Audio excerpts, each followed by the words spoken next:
ہمارے ساتھ اس وقت موجود ہیں مشہور و معروف ماہر قانون اور عالمی اردو ٹرسٹ کے چیئرمین عبد الرحمان صاحب. ہم ان سے بات کریں گے جو اتراکھنڈ میں ہوا، جو ہریدوار میں ہوا، اس کے بعد جو قانونی کارروائی ہونی چاہیے یا ہوئی، اس میں کتنی سچائی ہے، کتنی صداقت ہے، حکومت نے کیا واقعی ایماندارانہ کام کیا ہے یا پھر ایسی شخصیات کو، ایسے لوگوں کو بڑھاوا دیا جا رہا ہے. رحمان صاحب، کیا لگ رہا ہے جو ہریدوار میں ہوا، جس طریقے سے نرسنگھار ہندی میں کہتے ہیں اس کو، نسل کشی ایک طریقے سے یا قتل عام کی بات کی گئی، تو کیا جو کارروائی ہونی چاہیے تھی وہ آپ کارروائی دیکھ رہے ہیں؟ قطعی نہیں. دیکھیے، یہ اتنا خطرناک معاملہ ہے. سب سے پہلے تو یہ دیکھیے کہ جو دنیا بھر میں اس کا رد عمل ہوا ہے وہ کتنا منفی رد عمل ہے. پاکستان نے کتنا سخت احتجاج اس پر کیا کہ ہندوستان کے سفارتکار کو اپنی وزارت میں حاضر رہنے کا حکم دیا گیا اور اس کو جو بھی وہ لوگ کرتے ہیں ڈانٹا ڈپٹا اور یہ کہا کہ آپ کی حکومت کیوں اس پر خاموش ہے.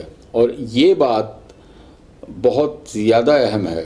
پوری دنیا میں سب سے پہلے یہی کہا گیا کہ حکومت اس پر خاموش کیوں ہے، اور اس میں یہاں حکومت کی خاموشی جو ہے وہ غیر قانونی ہی نہیں ہے، وہ غیر آئینی خاموشی ہے.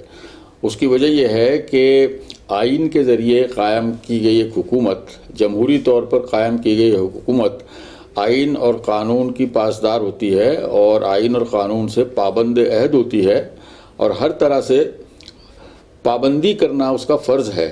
ہر وہ کام کرنا فرض ہے جو آئین نے اس پر فرض کیا یا قانون اس پر فرض کی طور پر عائد کرتا ہے.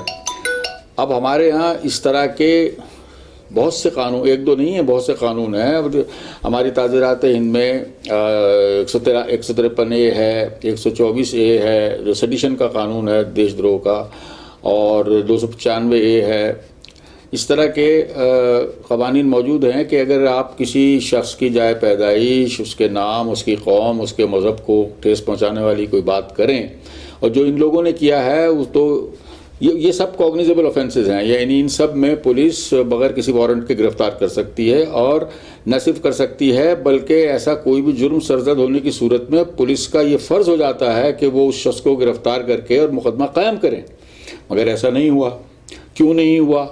جبکہ دوسری طرف آپ نے دیکھا ہوگا کہ معمولی وجوہات سے، بلکہ کئی جگہوں پر بغیر کسی وجہ کے مسلمانوں کو گرفتار کیا گیا، ان پر UAPA جیسا قانون لگا دیا گیا.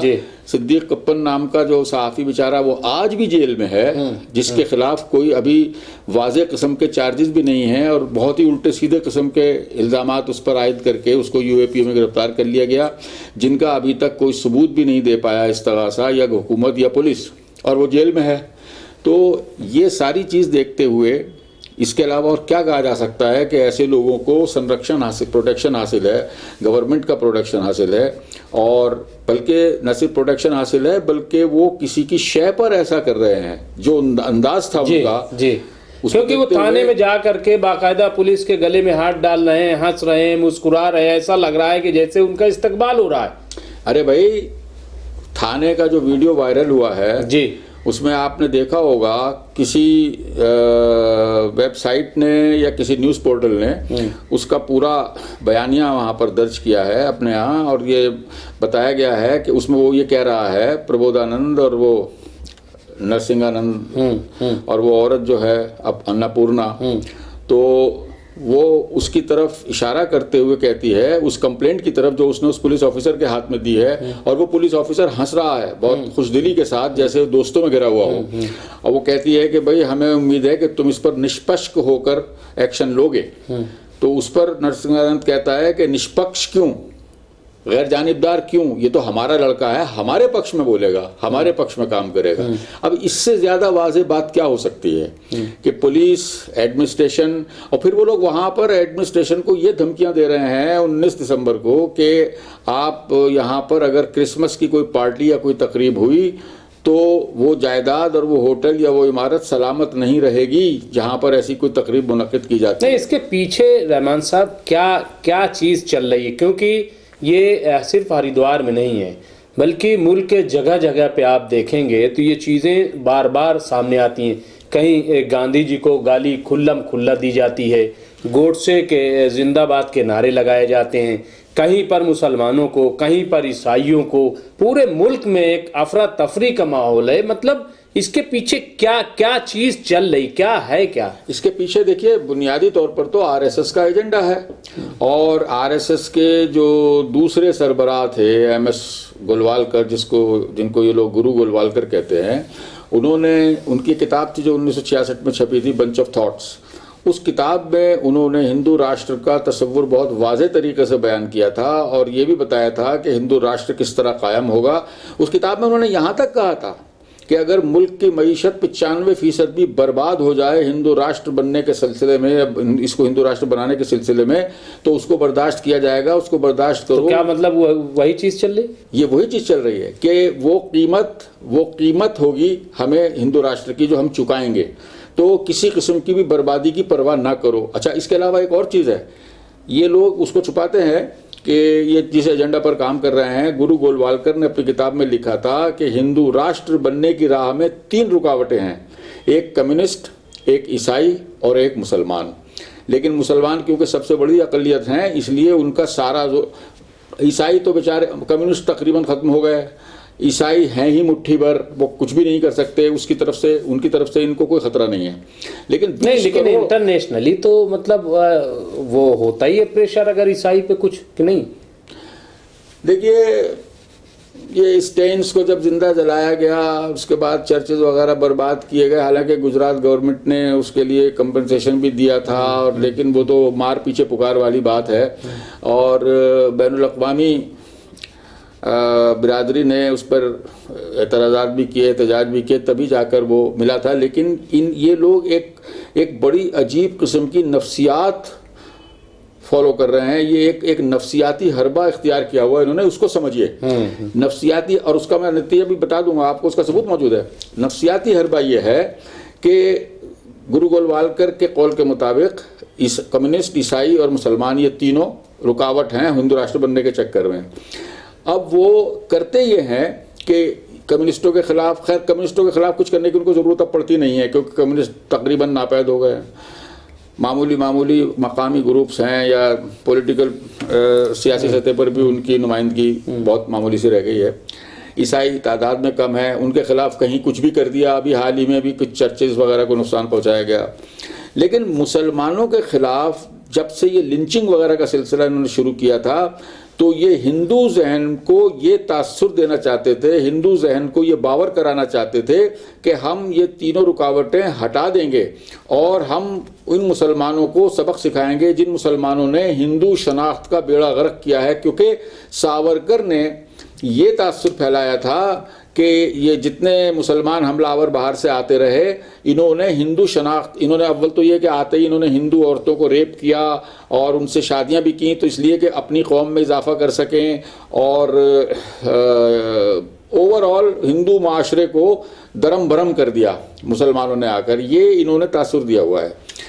اور اس شناخت کو واپس لینا، ہندو آئیڈینٹی یہ جس کو کہتے ہیں، وہ آر ایس ایس کا سب سے بڑا گول ہے، سب سے بڑا نصب العین ہے. تو یہ انہوں نے ہندو مائنڈ پچھلے 7 سال میں بنا دیا. اب ایک عام ہندو بھی جو تقریباً غیر متعلق ان چیزوں سے رہتا تھا یا سیاست سے رہتا تھا، اس کو یہ یقین ہو گیا ہے کہ ہاں مسلمانوں کو تو بہت اچھا سبق سکھا دیا مودی گورنمنٹ نے. یہ ایک نفسیاتی چیز ہے جس پر یہ عمل کر رہے ہیں. اب آپ کیا سمجھتے ہیں کہ کیا یہ ان کے پربودھانند یا اس کے نرسنگانند کے کہہ دینے سے ہندو ہتھیار اٹھا لیں گے اور 20 کروڑ مسلمانوں کو قتل کر دیں گے؟ نسل کشی یہودی کی پوری طریقے سے تو ہٹلر بھی نہیں کر سکا تھا، اور وہ تو لاکھوں میں تھے، کروڑوں میں بھی نہیں تھے. 25 لاکھ تھے یا کتنے تھے؟ یہاں 20 کروڑ مسلمان ہیں. 20 کروڑ مسلمانوں کو تہہ تیک کر دینا ناممکنات میں سے ہے. مطلب سرکاری وہ ہے، تو سرکاری عدد و شمار ہیں. بہرحال اگر 20 بھی مان لیے جائیں تو کون سی دنیا ہے وہ مہذب دنیا جو ایسا ہونے دے گی؟ اگر ان سب لوگوں کو ہتھیار دے بھی دیے جائیں اور 2 کروڑ ہندوؤں کو ہتھیار دے کر کہا جائے کہ جاؤ 20 کروڑ لوگوں کا قتل کر دو، تو کیا وہ ایسا کر سکیں گے؟ ناممکن بات ہے. لیکن یہ ایک نفسیاتی حربہ ہے. وہ ان ہندوؤں کو جو ہندو راشٹر کے تصور کو اپنا ایک سنہری خواب سمجھتے ہیں، ان ہندوؤں کو یہ باور کرانا چاہتے ہیں کہ ہندو راشٹر بس اب قائم ہونے والا ہے، اور یہ دیکھو ہم نے یہ اچھا دوسری چیز ایک اور ہے، یہ ایسے مواقع پر یعنی یہ مسلمانوں کو اس حد تک اکسا دینا چاہتے ہیں، اس حد تک بھڑکا دینا چاہتے ہیں، اس حد تک پرووک کر دینا چاہتے ہیں کہ مرتا کیا نہ کرتا، اگر آپ کسی پر حملہ کریں گے وہ اپنی استعداد کے مطابق اپنی حفاظت کرنے کے لیے ہاتھ پیر ڈنڈا تلوار کچھ تو اٹھائے گا۔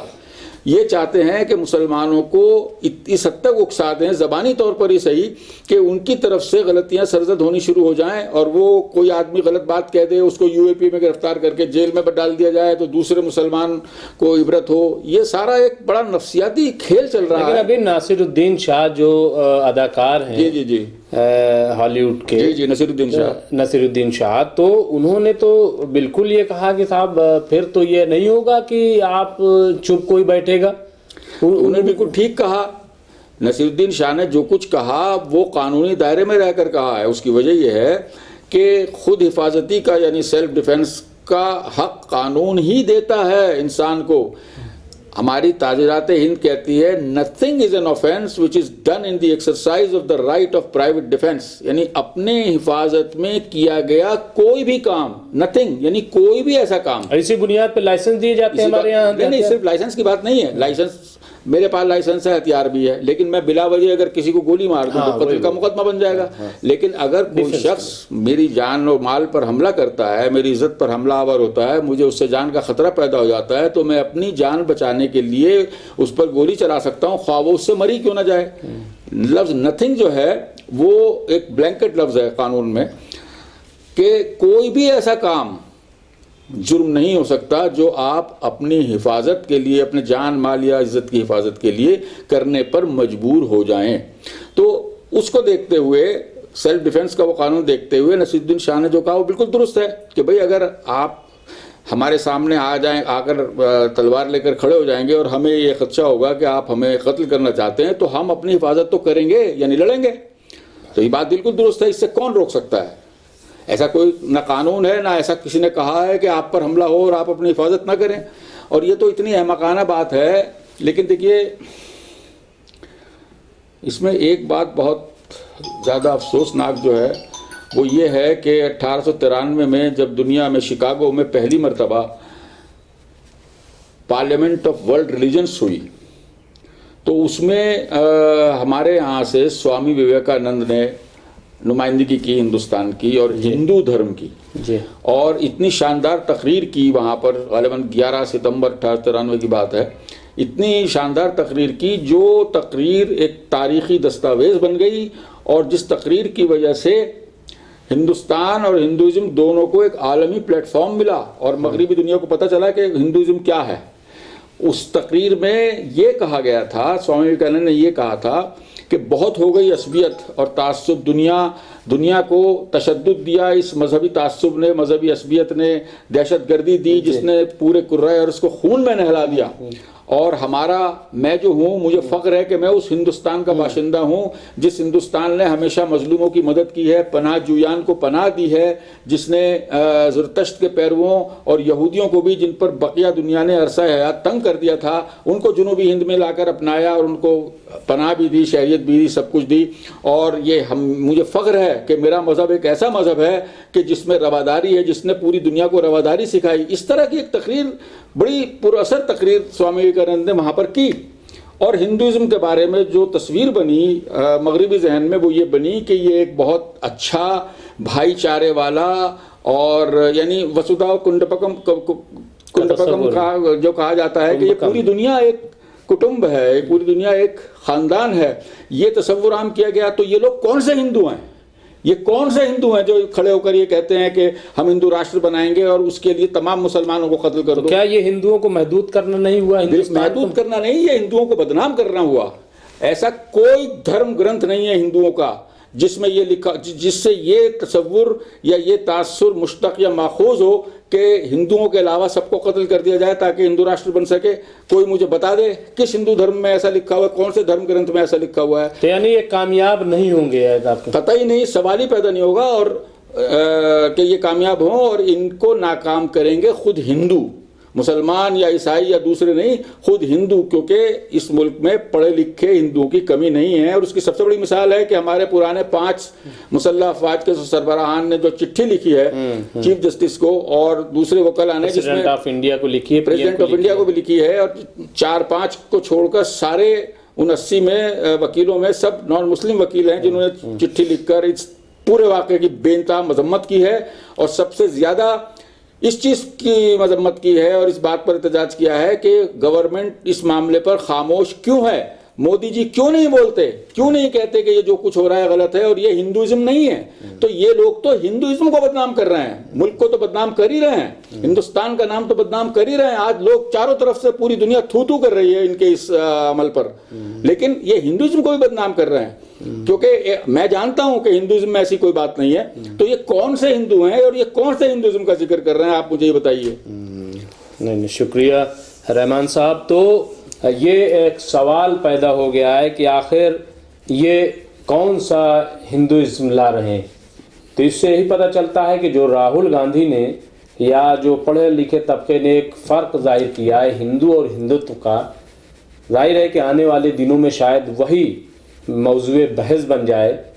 لیکن ایک بات تو طے ہے کہ جس طریقے سے دھرم سنسد ہریدوار میں ہوئی، یا جس طریقے سے گاندھی کو گولی مارنے کی بات کی جا رہی، ان کو گالیاں دی جا رہی ہیں، اس سے ہندوستان کی بھی چھوی خراب ہو رہی ہے اور ہندوازم بھی بدنام ہو رہا ہے. شکریہ.